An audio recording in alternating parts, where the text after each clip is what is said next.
Suscríbete al canal y activa las notificaciones para que no te pierdas de ningún video.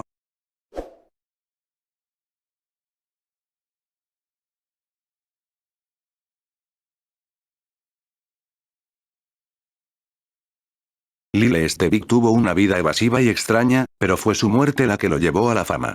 Las teorías lo convirtieron en un terrorista que atentó el 11 de septiembre de 2001 contra el World Trade Center, una aparición fantasmagórica y finalmente una celebridad en Internet. El viernes 14 de septiembre de 2001, Lyle Stevick reservó una habitación en un hotel frente al lago Quinault, en Washington, Estados Unidos. Una vieja placa en el lugar dejaba ver un mensaje bastante optimista que rezaba: "Bienvenido. El surf está a la alza. La vida es buena". Como miles de personas lo habían hecho antes, Lyle, que aparentaba veintitantos años, tomó un bolígrafo y se registró en la bitácora del hotel. No había nada de excepcional en aquel hecho, especialmente si tomamos en cuenta el contexto. Apenas 3 días antes, una serie de ataques terroristas al World Trade Center y al Pentágono resultaron en la muerte de aproximadamente 3.000 personas y desataron una crisis de seguridad nacional. En aquella época el Lake Quinault Inn todavía era un negocio familiar. Bárbara, a quien cariñosamente llamaban tía Barb, se ocupaba de la recepción, mientras que su sobrino Gabe era el dueño del hotel y de una tienda adjunta. Edificado en la década de 1960, aquel hotel contaba con apenas 6 habitaciones en la construcción principal y 2 extras en un anexo. Por poco menos de $50 la noche, era uno de los hoteles más económicos en toda la ciudad. La tía Barb le entregó a este nuevo huésped la llave para su habitación. Lyle le pagó en efectivo. Al llegar a la habitación, Lyle Stevick se encontró con una cama matrimonial, una alfombra polvorienta, cortinas opacadas por el humo de tabaco, un tocador de cristal y otros muebles sencillos. Aproximadamente 60 minutos después de haber ingresado a la habitación, Lyle volvió a la recepción, estaba visiblemente agitado y perturbado. Supuestamente, el área atrás de su dormitorio era muy ruidosa. A Barb le extrañó la queja del joven, pero decidió entregarle otra llave.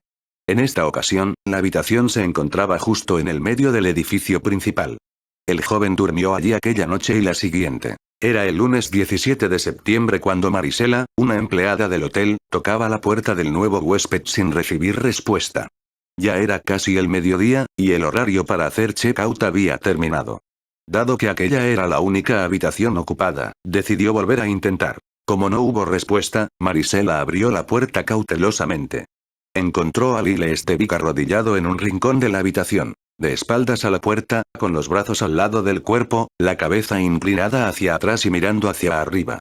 2 días antes, el sábado, el joven había solicitado toallas extras, y Marisela las encontró allí, extendidas sobre una mesa de madera. 3 de las toallas habían sido cuidadosamente posicionadas sobre una silla. El domingo, el huésped indicó que no quería limpieza en la habitación. Al analizar la escena, la empleada se preguntó si el joven estaba rezando, pero sospechaba que algo no andaba bien. Inmediatamente llamó a Gabe, el dueño del establecimiento, que corrió hacia la habitación número 5 y, con mucha cautela, se dirigió al huésped. Lyle no se movió. Sus dedos estaban relajados y los pantalones colgaban con holgura de su delgada cintura. Gabe se acercó un poco más y entonces pudo ver el cinturón alrededor de su cuello y atado a las perchas. Sus rodillas ni siquiera tocaban el suelo. Había dejado de respirar. Se había ahorcado. En un buró encontraron una tarjeta doblada con las palabras "por la habitación".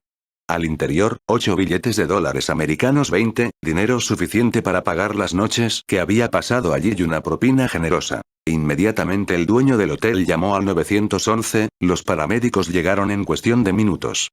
El esbelto cadáver de Lyle fue llevado a un médico legista de la localidad. El huésped no dejó ningún tipo de identificación en el cuarto. Ninguna tarjeta bancaria, ninguna licencia de conducir y mucho menos un pasaporte. Los policías empezaron la búsqueda de alguien que les pudiera ofrecer información sobre el joven, pero no había ninguna pista. En las semanas posteriores al suicidio, nadie buscó al hombre desaparecido en la zona. Sospechando que Lyle no era más que un nombre falso, los oficiales recurrieron a SWAT y huellas dactilares para compararlas en todas las bases de datos. Ninguna coincidencia. La dirección que había apuntado en la bitácora del hotel correspondía a otro hotel, donde nadie lo reconoció. Lyle Stevick simplemente no estaba en ninguna base de datos, directorio telefónico, censo o registros electorales. Lyle Stevick no existía. Cuando el detective Lane Youmans arribó a la habitación del hotel, dejó su taza de café sobre el buró y analizó la escena. Lyle aún estaba colgado en la esquina, con el cinto en el cuello. Tomó fotos de la escena. La colcha había sido retirada del colchón, la colgaron sobre la única ventana de la habitación. Había perchas en el suelo. La luz del baño estaba encendida y la puerta entreabierta. También notó que las almohadas habían sido puestas entre el guardarropa y la pared, a ambos lados. Quizá Lyle supuso que lucharía por su vida en los momentos finales y fabricó aquella barrera improvisada para apaciguar cualquier sonido. El suicidio de Lyle fue una auténtica tortura. El perchero, de donde había colgado el cinturón, estaba muy bajo. Hasta que se encontró con la muerte, tuvo que resistir el deseo visceral de levantarse cuando su cuerpo entró en modo supervivencia. En uno de los bolsillos traseros de su pantalón se encontraron 5 billetes de dólares americanos. Al interior de una gaveta en las mesas, un tubo de pasta dental, un cepillo dental y algunos desechos. En la cabecera una Biblia gitana dejada por el propio hotel en cada una de las habitaciones. Al interior de esta Biblia se encontró un marcador entre las páginas 1050 y 1051, donde el primer pasaje es esto, dice él, significa que la muerte tiene que morir. En un pequeño bote de basura había un periódico y un vaso vacío. Cerca de estos artículos, un trozo de papel arrugado donde podía leerse suicidio con letras mayúsculas. Al comparar la letra de Lyle en este papel y en el registro que hizo en la bitácora, el detective notó algunas diferencias. Lyle hizo el registro con una caligrafía normal. Yo creo que escribió suicidio con letras mayúsculas como una señal para quien lo descubriera. Entonces se dio cuenta que sería obvio, y desechó la nota, concluyó Youmans. El detective también supuso que Lyle se había criado en una familia de clase media alta, pues vestía buena ropa y sus manos no tenían señales de trabajo pesado, además que su apariencia era óptima. El miércoles 19 de septiembre el médico legista, Dr. Daniel Delove, analizaba el cadáver de Lyle Stevic. Le habían quitado la ropa, pero su cuello todavía estaba envuelto por aquel cinturón de piel desgastado. Se había curado parcialmente algunas escoriaciones en los dedos, presentaba una cicatriz de remoción de apéndice y fue circuncidado. El resto del cuerpo era una tela en blanco. No poseía tatuajes ni marcas de nacimiento. Además gozaba de una perfecta salud. Sus órganos estaban en buena forma, no era fumador y estaba totalmente sobrio cuando se ahorcó. Su dentadura estaba en una excelente condición. Le habían removido 4 dientes, 2 premolares superiores y 2 inferiores, probablemente para dar espacio a algún dispositivo, resultado de costosos tratamientos de ortodoncia. Su etnia tampoco pudo ser determinada. Pudo haber sido hispano, estadounidense, incluso de Medio Oriente. Es difícil de decir. Lyle fue sepultado en una tumba sin ningún tipo de inscripción en el cementerio Fernhill. No tuvo un funeral, lápida o flores. Los meses pasaron, después los años. La investigación se enfrió hasta que, en 2006, el caso llega a Internet. Diversas personas investigaron las evidencias disponibles, debatieron hipótesis, generaron teorías e intentaron localizar a la familia del joven. Estos grupos se segmentaron siguiendo líneas del pensamiento. Algunos creían que Lyle Stevic era el nombre real del joven y que, por alguna razón, había logrado evadir todos los registros oficiales.